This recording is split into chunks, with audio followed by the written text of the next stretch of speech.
राधे राधे भक्तजनों, अब आप सुनेंगे पहले श्री राम जी की वनवास की कथा। श्री राम वनवास के बाद महाराज दशरथ ने उनके वियोग में अपना प्राण त्याग दिया। फिर गुरुदेव वशिष्ठ के आदेश से उनके शरीर को सुरक्षित रख दिया गया और ननिहाल से श्री भरत और शत्रुघ्न बुलाने के लिए शीघ्रगामी दूत भेजा गया। श्री भरत जी के ननिहाल से लौटने के बाद कैकेयी ने उन्हें प्रेम पूर्वक हृदय से लगा ली और उनसे अपने पिता, भाई और माता की कुशल पूछी।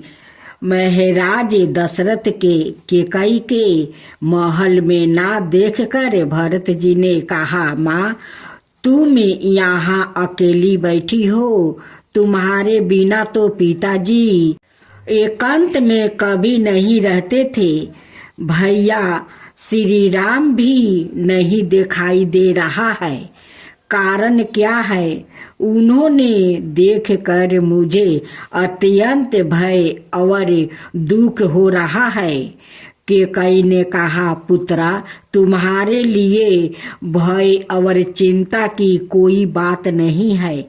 मैंने महाराज से पूर्ण वर के अनुसार तुम्हारे लिए राज्य और श्री राम के लिए 14 वर्ष का वनवास मांग लिया है। श्री राम के वनवास से दुखी होकर तुम्हारे पिता मृत्यु हो गया है। कैकेयी के इस कुकर्मों को सुनकर श्री भरत शोक समुद्र में डूब गया। उन्होंने कैकेयी से कहा, आरी पापनी, तू माता कहलाने योग्य नहीं है। तू अपने पति की हत्या करने वाली हत्यारनी है और तेरे गर्भ से जन्म लेने के कारण उस महापाप का मैं भी भागीदार हूँ। मैं तेरा मुंह भी नहीं देखना चाहता हूँ। अत तू मेरे सामने से तत्काल हट जा। कैकेयी के कुकर्मों की निंदा करने के बाद श्री भरत माता कौशल्या के पास गया और उन्हें नाना प्रकार से सांत्वना दिया। उसके बाद उन्होंने गुरुदेव वशिष्ठ के आज्ञा अनुसार महाराज दशरथ का विधिवत अंतिम संस्कार संपन्न किया गया और पिता के उद्देश्य से ब्राह्मणों को अनेकों प्रकार का दान दिया गया।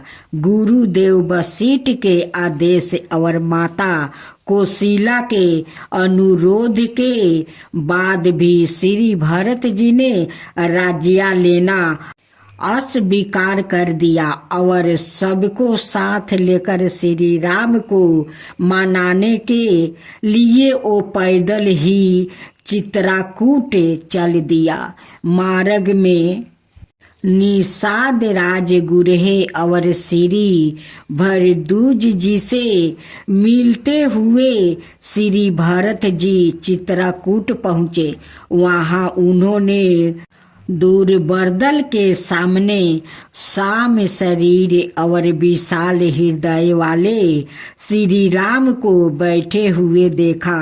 ओ श्री जानकी जी को निहार रहे थे और श्री लक्ष्मण जी उनके चरण कमलों की सेवा कर रहे थे। श्री भरत जी पाही नाथ कहते हुए दंड की भांति भूमि पर गिर पड़े और उन्होंने श्री राम के युगल चरणों को पकड़ लिया। श्री राम ने प्रेम से अधीर होकर उन्हें उठाकर हृदय से लगा लिया।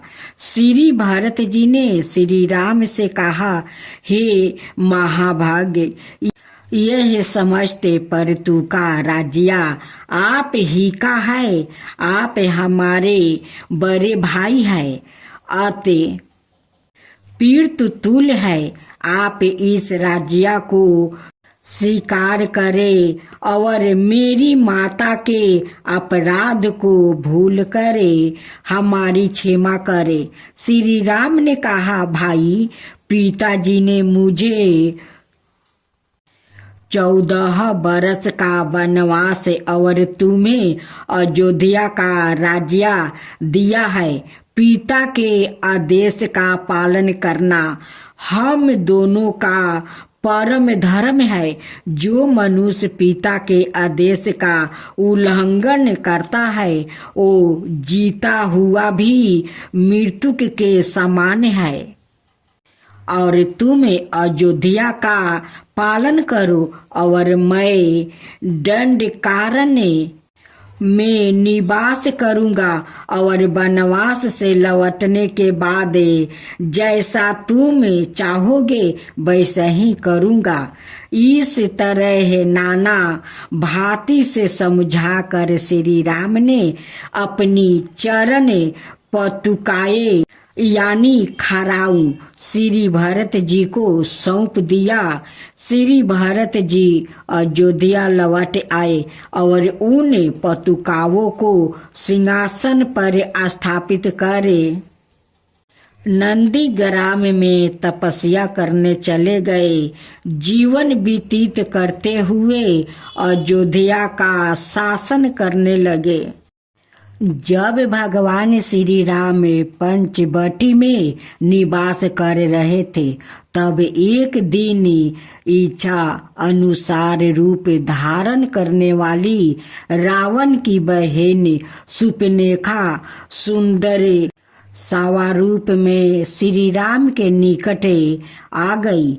उसने श्री राम के दिव्य स्वरूप पर मोहित होकर उनसे कहा, हे कमल नयन, तुम किसके पुत्रा हो और तुम्हारा क्या नाम है? इस आश्रम में जाटा बलकल धारण कर क्यों रहते हो? यहाँ रह कर तुम क्या प्राप्ति करना चाहते हो? मुझे बताओ।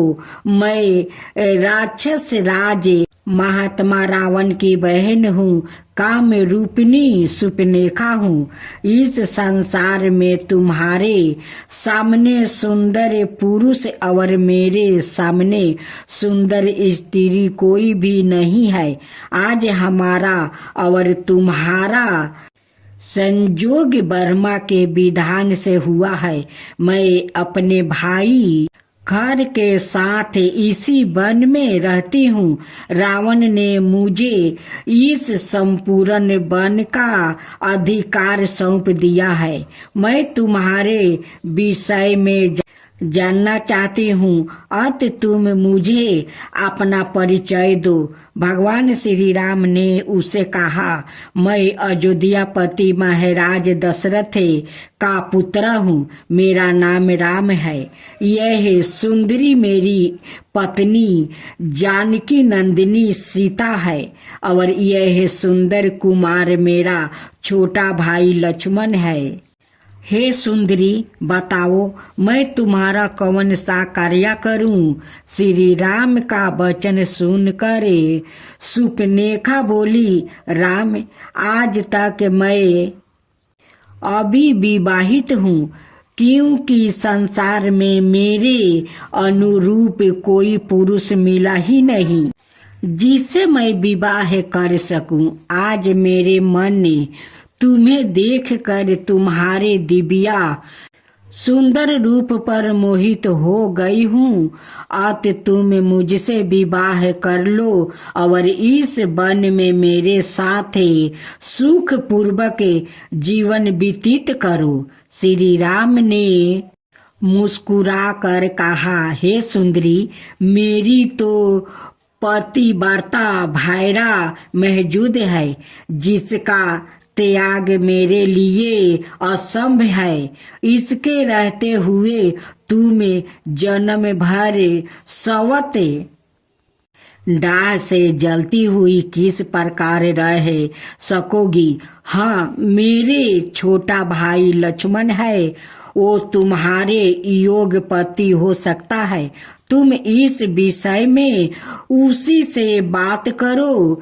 फिर सुपनेखा लक्ष्मण के पास गई और बोली, हे लक्ष्मण, अपने भाई के आज्ञा अनुसार तुम मेरे पति हो जाओ। आज हम और तुम पर सपर संग मन करे, विलंब मत करो। सुपनेखा के कथा अनुसार श्री लक्ष्मण ने कहा, हे साध्वी, मैं तो भगवान श्री राम का दास हूँ। मुझे अपना पति बनाने से तुम्हें भी उनकी दासी बनना पड़ेगा। तुम्हारे लिए इससे बड़ी दुख की बात भला और क्या होगी। तुम उन्हीं के पास जाओ, वो महाराज है और सबके स्वामी है और सब कुछ करने में समर्थ है। यह सुनकर सुपनेखा विशेष क्रोधित हो गई। वो श्री राम से बोली, राम, तू बड़े ही चौजल चित हो। मुझे इधर उधर घुमाकर मेरे शुद्ध मनोरथ का तुम उपवास कर रहे हो। शायद तुम्हें मेरी असीम शक्ति का ज्ञान नहीं है। मैं अभी तुम्हारे सामने ही तुम्हारी पत्नी सीता को खा जाती हूँ। ऐसा कहकर वो भयंकर रूप धारण करके सीता को खाने के लिए दौड़ी।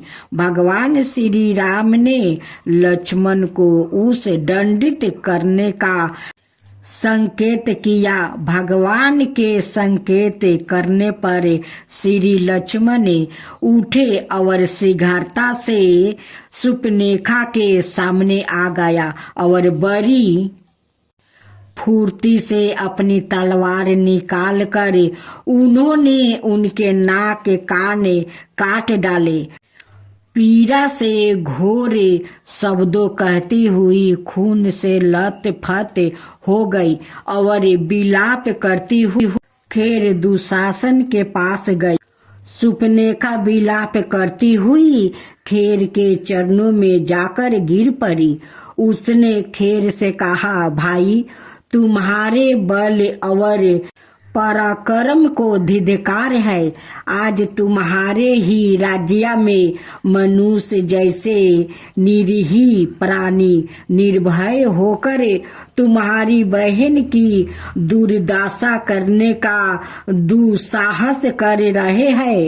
उसकी विचित्र दशा देखकर खेर ने कहा, सुपनेखा, क्या बात है? मृत्यु के मुख में जाने वाले किस दुष्ट ने तुम्हारी यह दशा की है? तू सही बतला। ओ काल के सामने बलवान क्यों ना हो? मैं उसे तत्काल यमराज के घर भेजकर तुम्हारे इस अपमान का बदला लूंगा। ओ देव, दानव, राक्षस, यक्ष, मनुष्य कोई भी हो, अपनी तीक्ष्ण तलवार से काट कर उसके टुकड़े टुकड़े कर डालूंगा। राक्षसी सुपनेखा ने कहा, भाई, यहाँ सीता और लक्ष्मण सहित अयोध्यापति दशरथ का पुत्र राम दंडकारण्य के ऋषि मुनियों को राक्षसों के भय से निर्भय करता हुआ निवास कर रहा है। उसने पृथ्वी को राक्षसों से विहीन करने की प्रतिज्ञा कर रखी है। उसी की प्रेरणा से उसके भाई लक्ष्मण ने मेरी नाक कान काट कर यह दुर्दशा की है। यदि तुम में अपने पुरुष का जरा भी अभिमान है तो तुम उन दोनों राक्षस शत्रुओं को तत्काल मार डालो। मैं उन दोनों का रक्त पीऊंगी, नहीं तो अपना शरीर त्याग करे यम लोग चली जाऊंगी। सुपनेखा का कथन सुनकर और उसकी दुर्दशा देखकर खैर अत्यंत क्रोधित हुआ और उसने तत्काल युद्ध के लिए प्रस्थान कर दिया। उसके साथ 14 शास्त्र राक्षसों की विशाल सेना थी। खरदूषण और तिरिशिरा सभी नाना प्रकार के दिव्य शस्त्र से सुसज्जित थे। सब एक से एक महान पराक्रमी थे।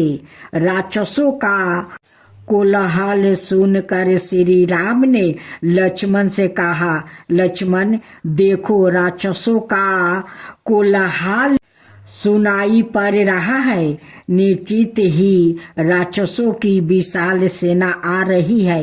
आज मेरे साथ उनका भयंकर युद्ध होगा। अतः हे महाबली, तुम सीता को लेकर पर्वत की किसी कंदरा में चले जाओ। आज मैं इन समस्त राक्षसों का एक साथ वध करना चाहता हूँ। उसके बाद लक्ष्मण जी जो आज्ञा कह कर और सीता जी को साथ लेकर पर्वत की एक केंद्रा में चला गया। फिर श्री रामचंद्र जी धनुष और 2 अक्षय बाण वाले तरकस से बांध कर युद्ध के लिए तैयार हो गया। उसी समय राक्षसों की सेना श्री राम के ऊपर नाना प्रकार के अस्त्र शस्त्र की वर्षा करने लगी। श्री राम ने अत्यंत लघवा से उनके समस्त अस्त्र शस्त्र को काट डाला। फिर शस्त्र बाणों से उन समस्त राक्षसों को मार कर उनके नायक खरदूषण और तिरिशिरा का भी वध कर इस प्रकार रघुवंशियों में श्रेष्ठ श्री राम ने आधे पहर में ही समस्त राक्षसी सेना का संहार कर दिया। श्री लक्ष्मण जी जब सीता जी को लेकर गिरिगिरह से वापस आए तब वहां संपूर्ण राक्षसों को मारा हुआ देखकर वो विशेष विस्मित हुए। श्री सीता जी ने श्री राम का आलिंगन किया और उनके घावों पर मलहम पट्टी की। सुपनेखा भी निराशित और असहाय होकर खरदूषण की मृत्यु पर विलाप करती हुई रावण के पास लंका चली गई। विशाल राक्षसी सेना का संहार हो जाने पर दंडकारण्य के ऋषि मुनि निर्भय हो गया। उन लोगों ने श्री राम के बल और पराक्रमी की भूरी भूरी प्रशंसा की। लंका में पहुंचकर सुपनेखा ने रावण से कहा, रावण तुम बड़े ही प्रमादी और बूढ़े हो। तुम मद्यपान और स्त्री संग में आसक्त होकर नपुंसक हो गए हो। तुम्हारा खूबिया तंत्र निष्कर्म हो गया है। फिर तुम कैसे राजा रह सकते हो। खरदूषण ने तिरिशिरादि 14 शास्त्र राक्षसों को राम ने एक क्षण में ही मार डाला है और सारे जन स्थान को ऋषि मुनियों के लिए निर्भय कर दिया है। तुम्हारी बहन विरूप कर दी गई है और तुम्हें अभी तक कुछ भी पता नहीं है। इसलिए मैं कहती हूँ कि तुम बूढ़े हो। रावण ने कहा, सुपनेखा तुम मेरी आलोचना छोड़कर अपनी दुर्दशा करने वाला का नाम बताओ, मैं उसका मूलो अच्छेद कर दूंगा। सुपनेखा बोली, मैं एक दिन जैन स्थान में गौतमी नदी के किनारे जा रही थी। वहाँ पंचवटी नाम के आश्रम में मैंने धनुष बाण धारण करने वाले जाटा बलक लादी से सुशोभित शोभा धाम राम को देखा। उसका छोटा भाई लक्ष्मण भी उसके सामने रूपवन है। उसकी पत्नी सीता तो साक्षात लक्ष्मी के समान सुंदर है।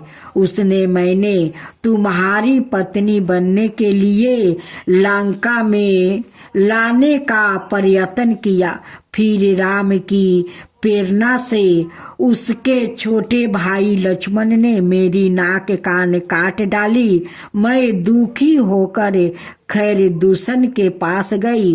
उन्होंने अपने सेनापतियों और सेना सहित राम पर आक्रमण कर दिया, किंतु राम क्षण मात्रा से सबका संहार कर डाला।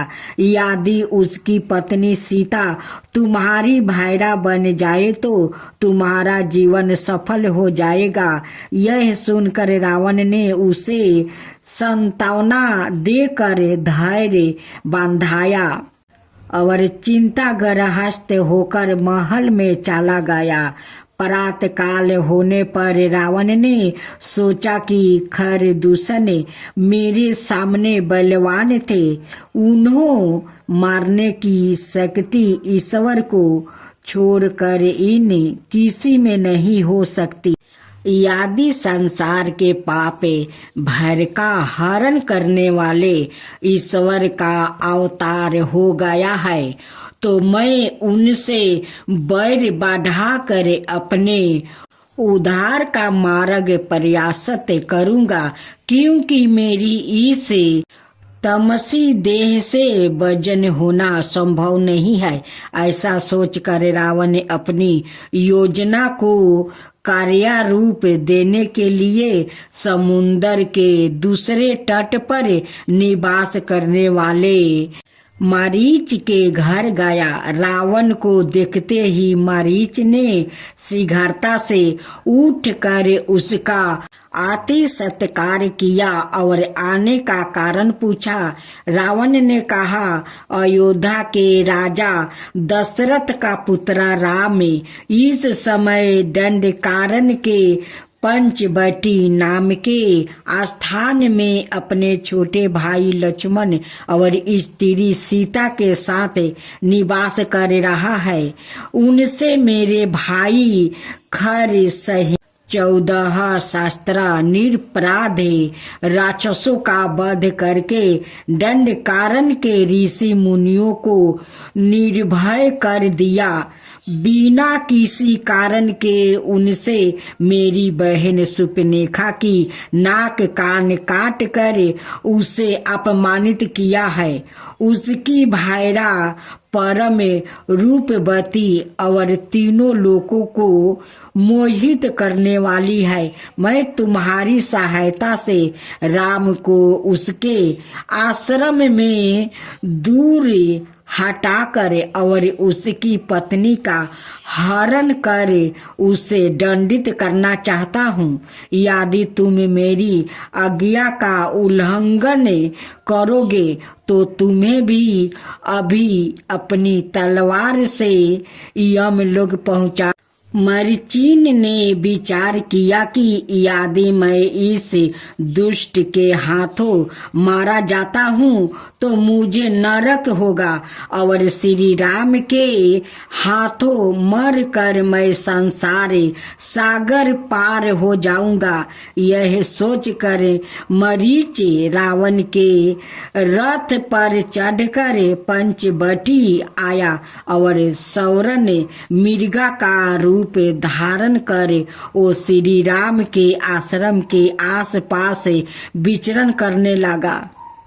भगवान श्री राम ने रावण के सारे षड्यंत्रों को समझकर एकांत में सीता जी को समझाते हुए कहा, प्रिया, अब मैं कुछ मनुष्य लीला करना चाहता हूँ अत तुम मेरे साथ अपनी माया रूपी छाया को छोड़कर कुछ समय के लिए अग्नि में निवास करो, फिर मैं राक्षसों का संहार कर पृथ्वी का भार हरण करूँगा। भगवान के ऐसा कहने पर श्री सीता जी मायामयी सीता को कुटिया में छोड़कर सवाए अंतर्ध्यान हो गए। जब मरीचि माया मैं सौरन मिरिग बन कर आश्रम के आसपास विचरण कर रहा था, तब उसे देख कर माया रूपी सीता ने श्री राम से हंसते हुए कहा, हे नाथ, इस विचित्र सौरन मिरिग को देखिए, इसके शरीर पर कैसे अद्भुत बिंदु है और यह कैसी निर्भयता से विचरण कर रहा है। मैं इसके अनुपम सुंदरय से मोहित हो गई हूँ। आप इसे बांध कर ला दीजिए। यह सुंदर हरिण मेरा कीड़ा मिर्ग बनेगा। यदि ऐसा संभव ना हो सके तो इसका वध करके इसकी सुंदर छाल ही ले आइए। हम लोग उस पर सुख पूर्वक विश्राम करेंगे। सीता जी के अनुरोध पर बहुत अच्छा कहकर श्री राम ने अपना धनुष बाण उठा लिया और जाते समय लक्ष्मण से कहा, लक्ष्मण, तू प्राण प्रिया सीता की ध्यान पूर्वक रक्षा करना। वन में बड़े ही मायावी और भयंकर राक्षस विचरण किया करते हैं, अत तुम भी से सावधान रहना। ऐसा कहकर श्री राम माया मिर्ग के पीछे दौड़ पड़े। भगवान श्री राम बड़े ही भक्त वत्सल है, वो सब कुछ जानते थे। तथापि सीता जी को प्रसन्न करने के लिए वो मिर्ग के पीछे गया। वो मिर्ग कभी तो पास दिखाई देता था, कभी एक क्षण में ही दूर भाग कर छिप जाता था। इस प्रकार लुकते छिपते वो श्री राम को दूर गहन वन में ले गया। वहाँ भगवान श्री राम ने अपने धनुष पर एक क्षण बाण का साधन किया और एक ही लक्ष्य में उस मिर्ग रूपी मरीचि का वध कर डाला। बाण लगते ही मरीचि अपने पूर्ण रूप में आ गया और रक्त वामन करता हुआ पृथ्वी पर गिर पड़ा। उसके बाद उसने श्री राम के सवर में, हाय लक्ष्मण रक्षा करो, हाय लक्ष्मण रक्षा करो, करुणा सवर से पूरे वन को गूंजा दिया।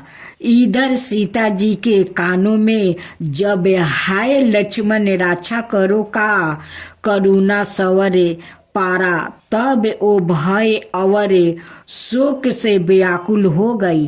उन्होंने लक्ष्मण से कहा, लक्ष्मण, तुम शीघ्र जाओ, लगता है तुम्हारे बड़े भाई पर कोई भयानक संकट आ पड़ा है।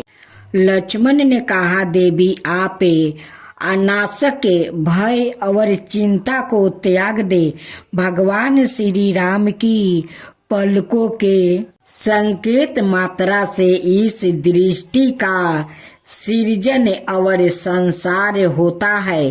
उन पर सपने में भी संकट नहीं आ सकता है। इस पर सीता जी ने क्रोधित होकर लक्ष्मण को कट वचन कहा। उसके बाद लक्ष्मण दुखी मन से सीता को वन देवियों को सौंप कर चले गए। उसी समय मौका पाकर रावण ने भिक्षु के भेष में सीता के पास आया और भिक्षा की याचना की।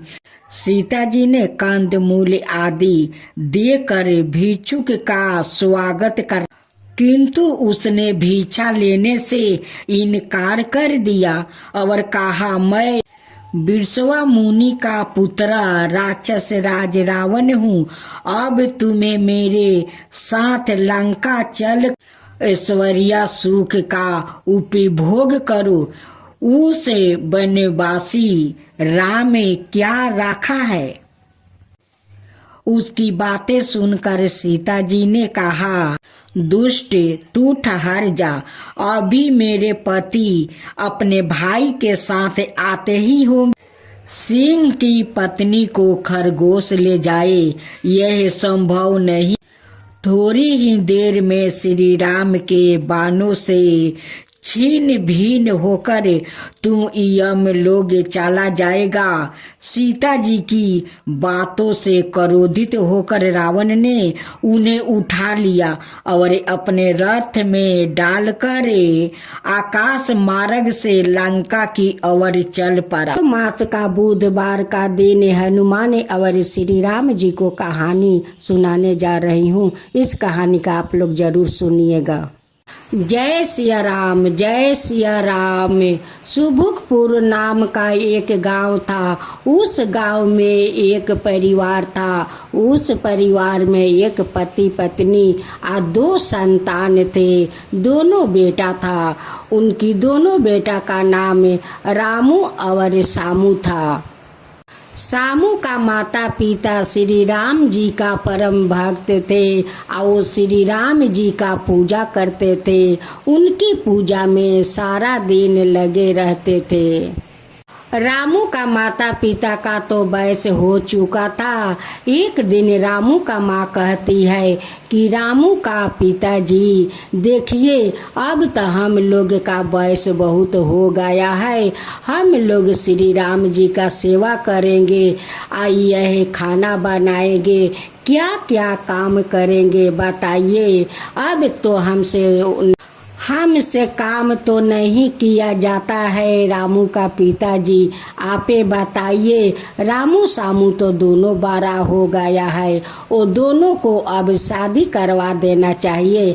घर में बहू आ जाएगी तो वो लोग अपना संसार संभालेगी, हम लोग श्री राम जी को सेवा करेंगे। तुम ठीक कहती हो सामू का माँ। मैं काल्हे जाता हूँ लड़की का तलाश में। अगर एक घर में 2 लड़की मिल जाएगी तो रामू सामू को दोनों को करवा देंगे। अगर एक लड़की मिली तो खाली रामू को शादी करवा देंगे।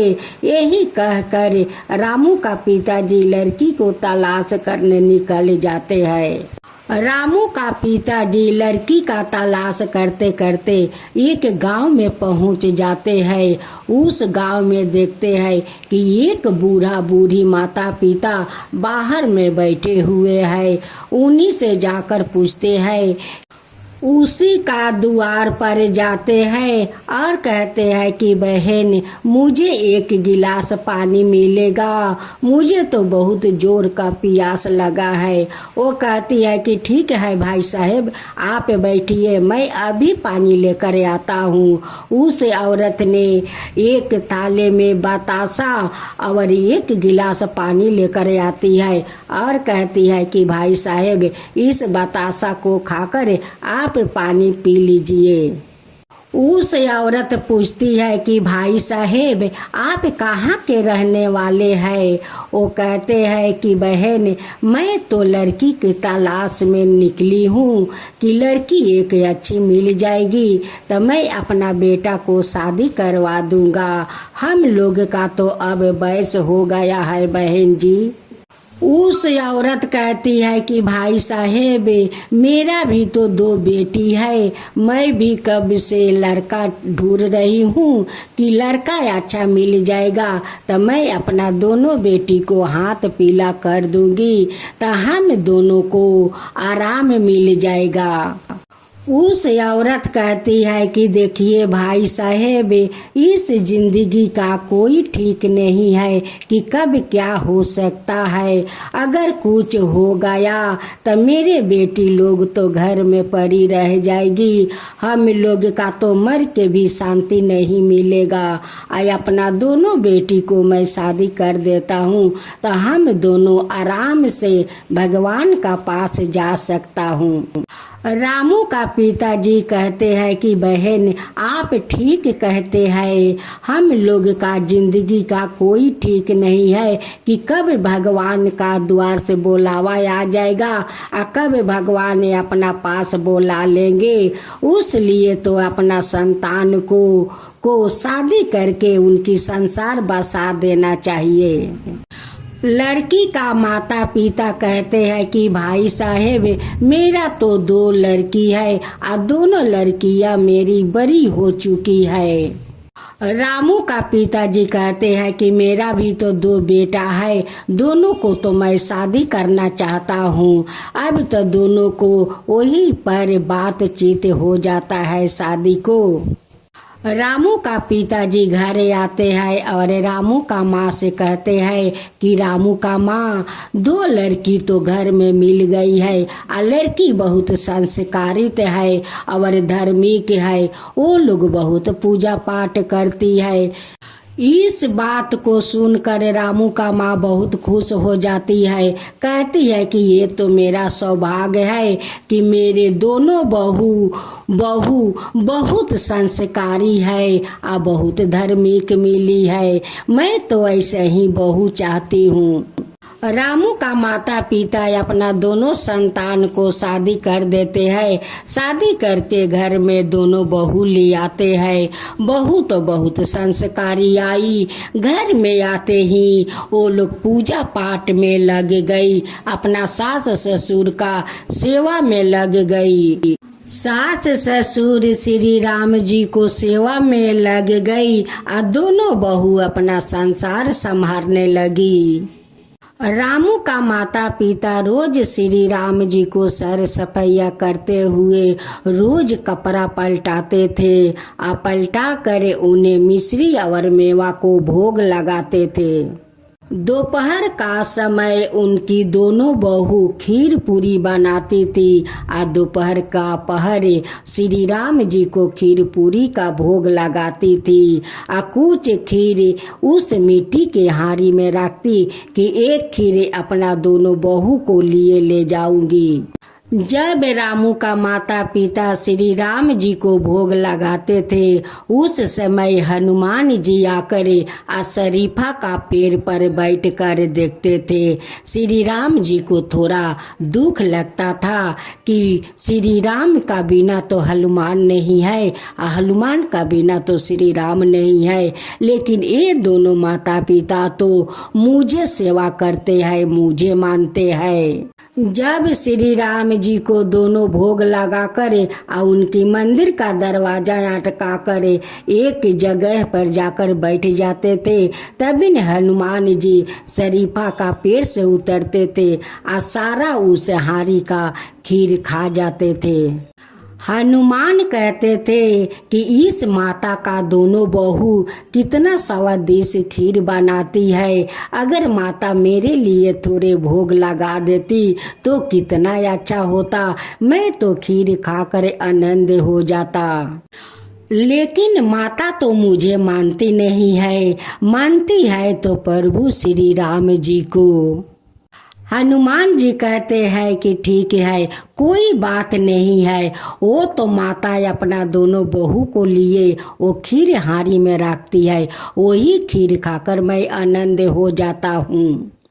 रोज रोज उनकी दोनों बहू खीर पूरी बनाती थी श्री राम जी के लिए, वो दोनों को भोग लगा देती थी और जो खीर बचता हारी में तो कहती कि ये घर ले जाऊंगा और मैं अपना दोनों बहू को दूंगा, लेकिन तो हनुमान जी आकर वो सारा खीर खा जाते थे। एक दिन जाकर अपना दोनों बहू से कहती है कि देखो बहू, मैं तो श्री राम जी को भोग लगाता हूँ तो उस खीर से थोड़ा सा रखती हूँ कि मैं अपना दोनों बहू को लिए ले जाऊँगा, लेकिन वो ना जाने कौन आता है और सारे खीर खाकर चले जाता है, एक भी हारी में चावल के दाना नहीं बचता है। बहू तो बहुत समझदार थी और वो समझ गई कि ये तो हनुमान जी का लीला है, वही आकर खीर खाकर चले जाते हैं।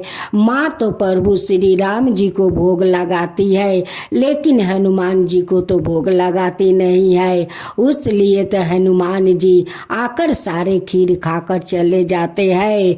हनुमान जी का बिना तो श्री राम जी अधूरे है, श्री राम जी का बिना तो हनुमान जी अधूरे हैं। दोनों जहाँ रहते हैं साथ साथ रहते हैं।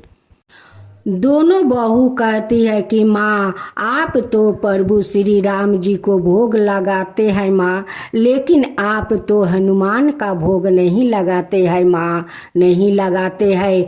देखिए हनुमान जी तो प्रभु श्री राम जी को वो भक्त है, वो तो परम भक्त है, उनकी पुत्रा भी है और उनकी भक्त भी है माँ, उनकी पुत्रा भी है, उनकी भक्त भी है। दोनों बहुओं को बात तो श्री राम जी का और हनुमान जी के पास पहुंच जाते हैं। श्री राम जी कहते हैं कि इन माता को बहू कितना सुंदर मिली है, कितनी अच्छी मिली है। हनुमान जी भी तारीफ कर रहे थे कि इस माता को बहू कितनी अच्छी मिली है, कितनी संस्कारी मिली है, कितनी समझती है। श्री राम जी हनुमान जी से कहते हैं कि देखो हनुमान, देखो वो कितना समझदार है, वो कैसे पहचान गई कि वो खीर कोई और नहीं आकर खाते हैं, वो तो हनुमान जी आकर खाते हैं। देखो वो कितना संस्कारी है, कितना धार्मिक है, उसलिए तो वो पहचान गई कि इस खीर को तो हनुमान जी आकर खाते हैं। सच्चा भक्त उसी को तो लोग कहते हैं कि वही तो सच्चा भक्त है। हनुमान जी कहते हैं कि अब मैं कभी चोरी करके खीर नहीं खाऊंगा, कभी नहीं खाऊंगा।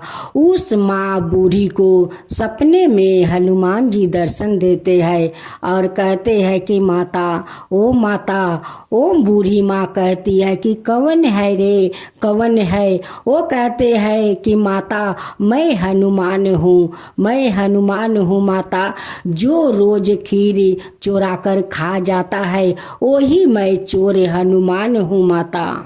जब बूढ़ी माई सपने में उठ कर देखती है तो कहती है कि ठीक, ये तो सचमुच हनुमान जी है। वो अपना सिर झुकाते हुए हाथ जोड़कर वो प्रणाम करती है और कहती है कि हनुमान मुझे माफ़ कर दीजिए, मुझे माफ़ कर दीजिए। आज से मैं 2 थाला में भोग लगाऊंगी, 2 थाला में भोग लगाऊंगी हनुमान आपके लिए और मैं अपना प्रभु श्री राम के लिए। जब दोनों पति पत्नी ओ श्री राम जी को भोग लगा रहे थे तभी उस प्रतिमा से दर्शन श्री राम जी देते हैं और कहते हैं कि बाबा 2 थाले में किसके लिए भोग लगा रहे हैं। उनकी दोनों भक्त सिर झुकाए हुए हाथ जोड़े हुए प्रणाम करते हैं और कहते हैं कि भगवान आज तो आप दर्शन देकर मुझे तो धन कर दिया, हम लोग का धन कर दिया प्रभु, धन कर दिया। यही दर्शन के लिए तो हम लोग कब से तरस रहा था कि कब हमारा श्री राम जी को दर्शन होगा, कब हमारा श्री राम जी को दर्शन होगा। आज तो अपना दर्शन दिखाई दिया भगवान, दिखाई दिया। आज हम लोग धन हो गया, धन हो गया प्रभु, धन हो गया। आज जो मैं 2 थाले में भोग लगाया हूँ आपके लिए और आपका पुत्र हनुमान जी के लिए। श्री राम जी कहते हैं कि माता आज तो आप धन कर दिया है माता कि मेरे पुत्र हनुमान के लिए आप दूसरे थाले में भोग लगाए है माता, दूसरे थाले में भोग लगाए है। आज मैं बहुत प्रसन्न हूँ माता, बहुत प्रसन्न हूँ। आपका दोनों बहू तो कितना संस्कारी है माता, बहुत संस्कारी है, बहुत समझदारी है माता, बहुत समझदारी है। आप से जो वो लोग कह रही थी कि वो कोई दूसरा खीर नहीं खाते हैं, वो तो हनुमान खाते हैं। देखिए माता, देखिए जो सच भक्त होता है वो वैसे ही होता है कि वो अपना भगवान को पहचान जाता है। देखिए माता, आपका दोनों बहू कैसे पहचान गई कि वो हनुमान जी आकर खीर खाते हैं, वो हनुमान जी आकर खीर खाते हैं। देखिए माता, वो कैसे अपना हनुमान को पहचान गई। दोनों भक्त कहते हैं कि प्रभु ये तो आपका आशीर्वाद है, आपका आशीर्वाद से तो आज मेरा दोनों बहू ऐसी मिली है भगवान, ऐसी मिली है, ये तो आपका कृपा है भगवान। दोनों बहू अपना सासू माँ से कहती है कि माँ देखिए काल तो मंगलवार है और मंगलवार का दिन हनुमान जी का पूजा होता है। माँ काल हम लोग अच्छे से धाम धूम से पूजा करेंगे, श्री राम और हनुमान जी को भोग लगाएंगे और आरती सहित हम लोग पूजा करेंगे माँ, पूजा करेंगे। ये बात सुनकर सासू माँ और ससुर सभी खुश हो जाते हैं। राम सिया राम, जय जय राम सिया राम, राम सिया राम, जय जय राम सिया राम। राम जी का उठा सवारी, उसमें हनुमान वीर तिहारी। जाना राम जी के साथ, जाना राम जी के साथ, लेकर सेना बराते हनुमान जी। रही सीता बनवास सीता मैया, रही सीता बनवास सीता मैया। लिखा पत्थर पर नाम सिया राम राम, लिखा पत्थर पर नाम सिया राम राम।